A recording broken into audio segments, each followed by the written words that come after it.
penyebaran konten pornografi dengan ajakan orang untuk melakukan pesta seks, berganti pasangan, atau swinger antar kota di Jakarta dan di Bali. Jadi berkat keberhasilan dan ketelitian pelaksanaan patroli siber yang dilaksanakan oleh rekan-rekan dari Direktorat Reserse Siber Polda Metro Jaya, akhirnya kasus ini bisa terungkap dan tidak sampai banyak yang menjadi member saat penyebaran konten porno itu, dan juga tidak terlalu masif kegiatannya saat ajakan bertukar pasangan ini. Itu merupakan komitmen Polda Metro Jaya untuk memberikan perlindungan kepada masyarakat, salah satunya melalui peningkatan kegiatan patroli siber dan dilanjutkan dengan edukasi hingga penegakan hukum. Juga sama, patroli cyber yang kita lakukan terhadap satu buah situs. Ya.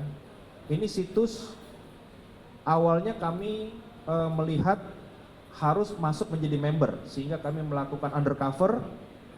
Jadi hanya bisa kami kasih tahu depannya sxxx.com. Masuk sebagai member gratis, hanya dengan catatan ini situs dipakai untuk sarana pertemuan dengan model bertukar pasangan. Sudah kami tangkap 2 orang berinisial KS dan IG. Keduanya kami tangkap di daerah Bali. Ini mereka adalah pasangan suami istri, pasutri, ya, pasutri, dan sudah dilakukan pemeriksaan sebagai tersangka. Yang bersangkutan, motif yang pertama adalah motif hasrat seksual. Ya, jadi dari salah satu pasangannya yang selalu berfantasi tidak bisa untuk melakukan hubungan seksual layaknya seorang dewasa apabila tidak ada orang lain. Nah, dari sini mereka berpikir bagaimana caranya untuk mendapatkan motif ekonomi, sehingga mereka sudah melakukan ada 8 kali, 2 kali di Jakarta, di salah satu tempat penginapan, masih kita pendalaman juga pengambilan data CCTV, dan 8 kali mereka melakukannya di daerah Bali. Nah, ini sedang pendalaman juga oleh kita, termasuk kenapa kemarin kita lakukan pengungkapan secara segera, dikarenakan dalam waktu dekat ini sudah ada satu buah forum chatting yang juga di aplikasi tersebut untuk mengadakan pesta seks yang melibatkan warga negara asing. Jadi kami berpikir ini tidak bisa untuk kami lakukan undercover terlampau lama, kami melakukan upaya penangkapan. Jadi adalah kami untuk mencegah. Ya. Karena apabila ini melebar, sangat tidak baik tentunya bagi perkembangan anak-anak maupun dalam perkembangan budaya, culture di negara kita sendiri. Untuk 2 kelompok tersangka ini kami kenakan Undang-Undang ITE pasal 27 ayat 1 berkaitan mengenai pelanggaran terhadap penyebaran di dokumen elektronik yang memiliki melanggar kesusilaan. Yang kedua, kita mengenakan Undang-Undang Pornografi, dan terhadap transfer keuangan yang secara elektronik ini kami kenakan tindak pidana pencucian uang. Untuk semua jumlahnya nanti akan berkembang dan tidak menutup kemungkinan akan pengembangan terhadap kelompok yang lebih besar, terutama fokus kami juga terhadap kelompok penyebaran dokumen elektronik yang berkaitan anak tadi. Kami sedang berkoordinasi juga dengan pihak agen penegakan hukum di luar negeri, karena kami melihat terdaftarnya 4 cloud storage ini itu di salah satu negara, dan ini kami sedang meminta pembukaan data kepada agen penegak hukum di negara setempat. Mungkin demikian yang bisa kami sampaikan Pak Kabitumas, silakan dilengkapi nanti oleh rekan-rekan. Terima kasih. Baik, terima kasih. Tentu mengapresiasi apa yang sudah dicapai oleh Polda Metro Jaya. Prestasi ini juga berdampak kepada upaya kita bersama melindungi anak-anak Indonesia.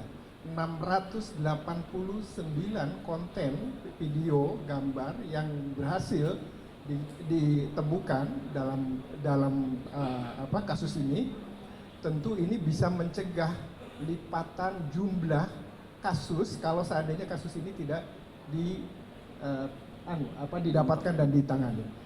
Oleh karena itu maka karena ini kaitannya juga dengan Undang-Undang ITE, tapi kemudian tadi 689 kontennya berkaitan dengan anak, dan ada kemungkinan bahwa anak ini juga menyebar ke anak-anak yang lainnya, maka sesungguhnya ancaman terhadap anak-anak Indonesia berhasil ditekan melalui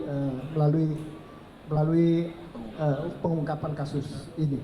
Oleh karena itu maka kita berharap bahwa kasus ini memberikan peringatan kepada kita semua untuk memastikan anak-anak kita aman.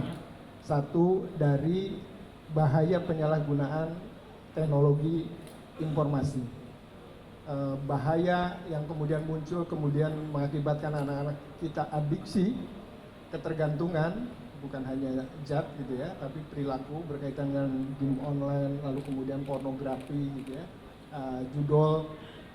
Ini kita harapkan juga bisa dicegah karena itu akan berdampak jangka panjang, karena itu proses secara sistematik merusak otak dari anak-anak kita.